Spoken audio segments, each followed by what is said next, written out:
مطلبی رو دارم درباره عربستان ایران یا همون الاهواز خودمون مطلبی داشته باشم برای شما مطرح بکنم، ولی من بهشون گفتم که من وقتی اومدم آمار یعنی اطلاع نداشتم، به همین خاطر آمار خاصی رو یعنی چیز خاصی رو همراه ندارم تا میتونم مثلا آمار در اختیار شما قرار بدم.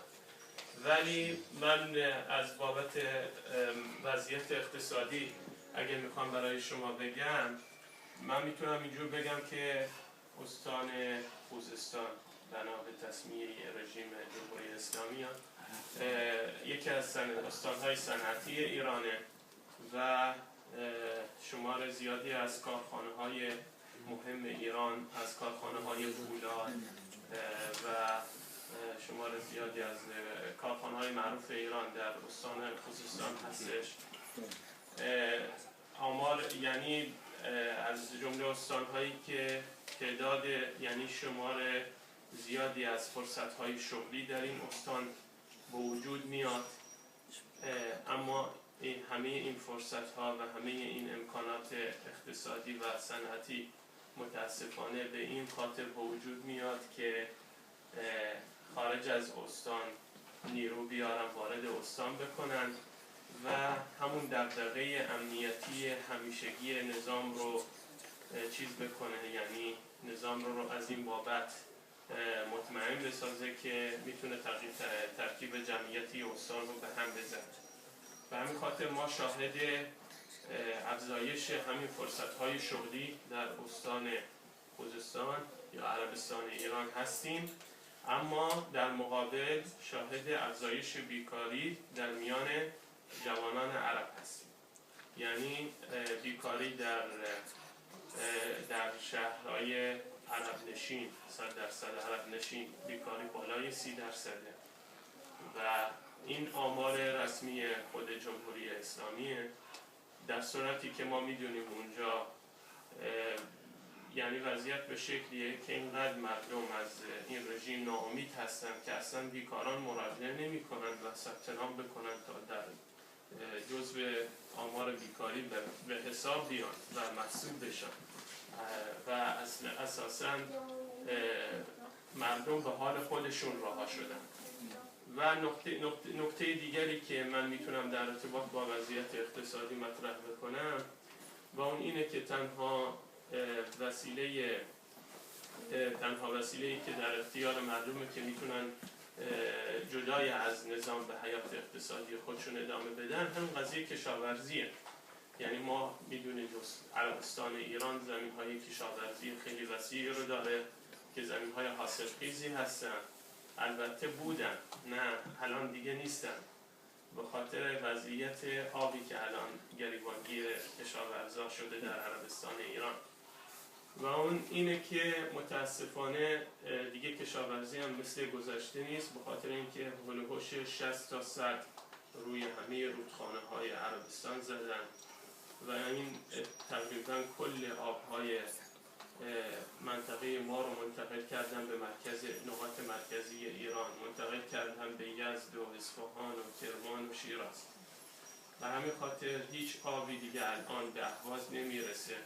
یعنی آبی که از تقریبا تمام سدها در مناطق شمالی استان زدن، در مناطق کوهستانی این سدها ساخته شده و مقدار خیلی کمی آب از این سدها خارج میشه.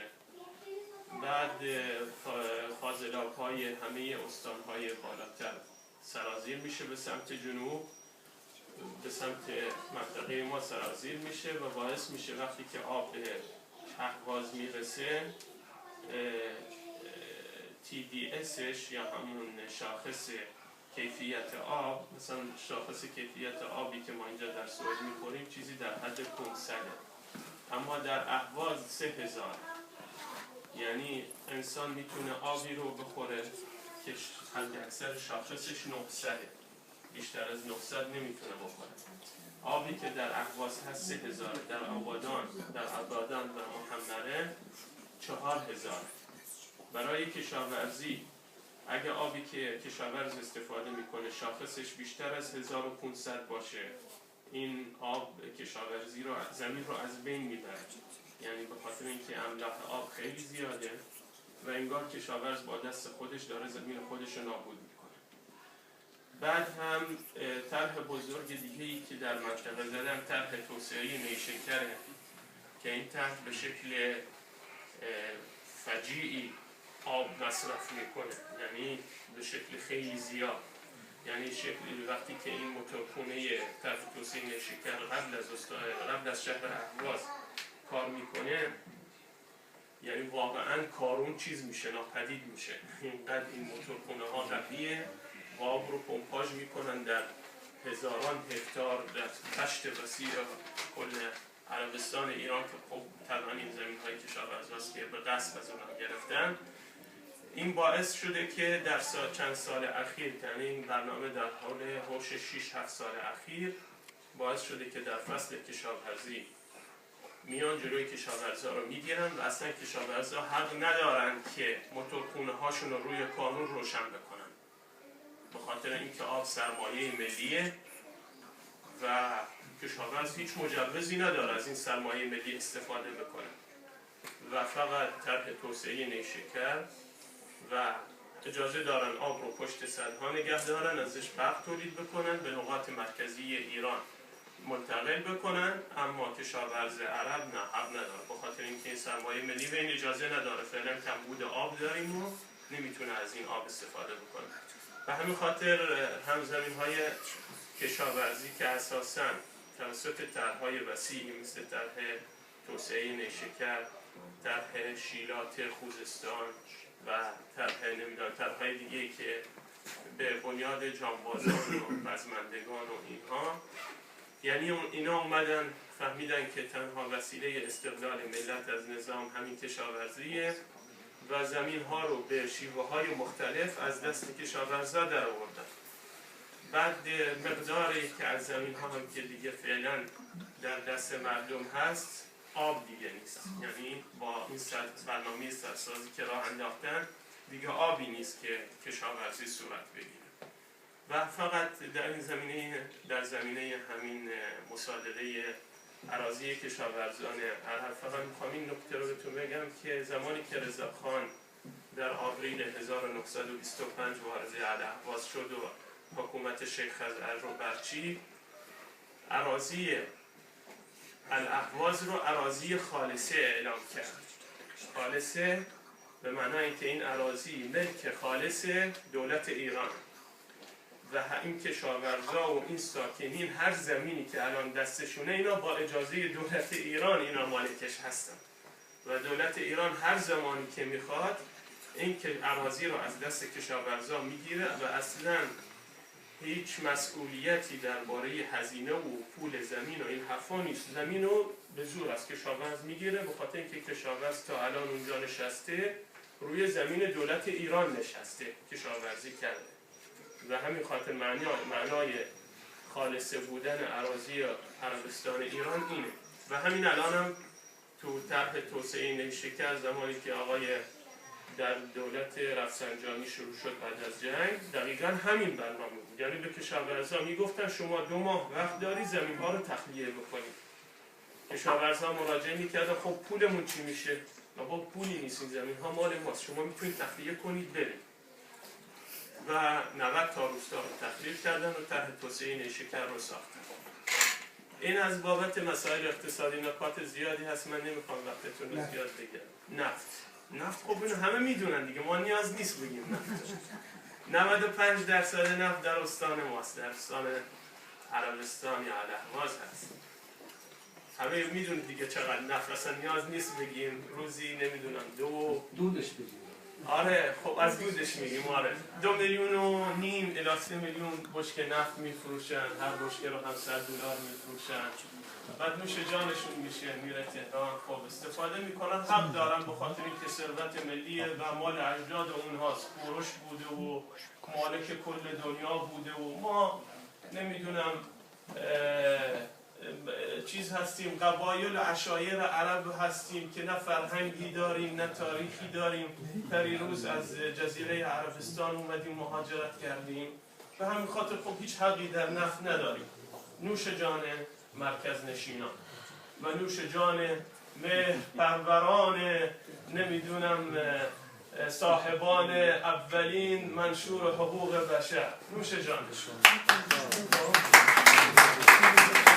این از بابت نفت. اما از دود نفت براتون بگم.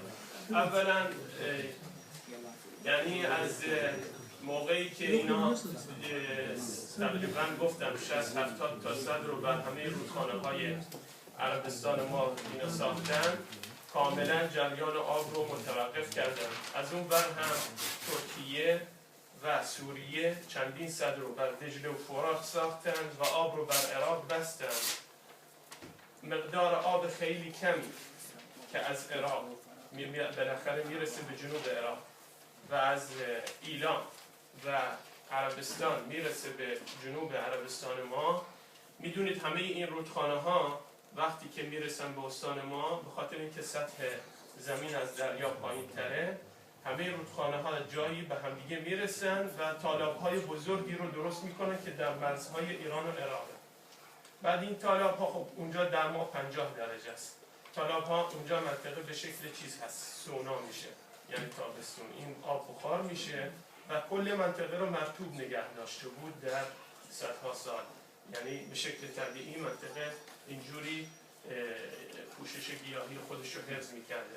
ولی الان که آب کم شده، این تالاب ها الان وسعتشون رسیده به 20% وسعت گذشتهشون، یعنی به 20%. تالاب های الاهواز و تالاب های عراق خشک شد و الان این قضیه طوفان های شن و اگه شنیدید که این برابران مرکز نشین میگن طوفان های عربی، خب طوفان های شن الان زیاد شده و کلا منطقه ما و غرب ایران رو کامل تحت پوشش قرار میده در ماه‌های طولانی از سال. اینم و دیگه هیچ خب نفت که مال ما نیست و هیچ ملت ما هیچ استفاده از نفت نمیبرن. فقط استفادهش اینه که ما شهرهای حاشیه‌ایمون هر روز بیشتر و بیشتر داره میشه. اکثر جمعیتمون مثلا در خود اهواز، در اهواز که پایتخت استانه، اکثر جمعیت عرب‌ها در همین شهرهای حاشیه‌ای زندگی میکنن، در همین حلقی آبادها زندگی میکنن و مهاجرانی که از استانهای تهران و اصفهان و یزد و جاهای دیگه میان با بهترین حقوق در مناطقی مثل کیان فارس و کیان آباد و مناطق قشنگ و نمیدونم با کلاس شهر میشینن و ملت خب به اون شکلی که براتون گفتم. به هر حال من اگه اجازه بدید چند نکته دیگه رو درباره حوادثی که اخیراً اتفاق افتاد خدمتتون عرض میکنم، وقتتون رو نگیرم. اجازه هست؟ ساعت 9. یه نکته این که باز آوریل سالگرد انتفاضه ملت عرب الاهواز بود. سال 2005 ملت عرب الاهواز انتفاضه بزرگی رو داشت علیه رژیم، با مدت چندین سال ادامه پیدا کرد. یعنی قضیه مردم هر ساله در سالگرد این انتفاضه و در سالگرد اشغال الاهواز به دست رضاخان در 20 آوریل 1925 مردم تظاهرات کردند. امسال به همین شکل شمار زیادی دستگیر شدند، عده زیادی. الان متاسفانه 5 نفر حکم اعدامشون که صادر شده در خطر اعدام هستند و 5 نفر دیگه که متاسفانه 2 تاشون از دوستای نزدیک من هستن و تحصیل کرده و فارغ التحصیل دانشگاه هستن، اونا هم الان در خطر اعدام هستن و جمهوری اسلامی براشون حکم اعدام بگیره. درباره این حوادث. اما درباره قضیه جزایر ابو موسی من میخواستم فقط نکته‌ای رو عرض بکنم که شما شاهدش هستید که چجوری طرفداران منشور حقوق بشر کوروش چجوری حمله وحشیانه نجات پرستانشون علیه عربا در فیسبوک و در همه فضای اینترنتی و مجازی شروع کردن و چجوری ما رو بی نصیب نگذاشتن از حملات و توهین‌های نجات پرستانه خودشون. همچنین قضیه باز همین قضیه تکراری خلیج فارس، قضیه بحران سوریه که این شاعر کذاییشون اومد اینطوری به ترک‌ها و به عرب‌ها توهین کرد ما دوستامون در مرکز مبارزه با نژاد پرستی و عرب ستیزی در ایران بیانیه صادر کردند و این توهین‌ها به ملت ترک و ملت عرب رو محکوم کردند. ما از همه دوستان می‌خواهیم که ما واقعا خودمون رو در جبهه متحدی با شما می‌بینیم. ما جبهه غیر مرکزی در ایران رو تشکیل میدیم، فرقی نمی‌کنه ترک باشه یا عرب یا بلوچ یا ترکمن یا کرد، هممون در یک جبهه هستیم. مسائلی مثل همین قضیه جزایر ابو موسی شاید مثلا ربطی با آذربایجان نداشته باشه، ولی این جهتگیری های مرکز نشینان، جهتگیری های نژادیشون، خب اینجوری قضیه خلیج فارس و قضیه این جزایر رو به این شکل علم کردن، واقعا همه طرفداران راه حل غیر مرکزی، همه جبهه غیر مرکزی، خب همه ما باید در مقابل اینها بایستیم و حتی اگر مسئله به شکل مستقیم به آذربایجان ربطی نداشته باشه، ایستادنمون در قبال این مسائل باعث میشه که به مرکز نشینان اجازه نده که هر جوری دلشون خواستن گفتمان نژاد پرستانه شووینیست خودشون که در راستای مصالح تنها ملت خودشونه رو بر همه ما اعمال بکنن، چون اگه تونستن ما رو از هم جدا بکنن باز میتونن به سلطه خودشون ادامه بدن. متشکرم از وقتی که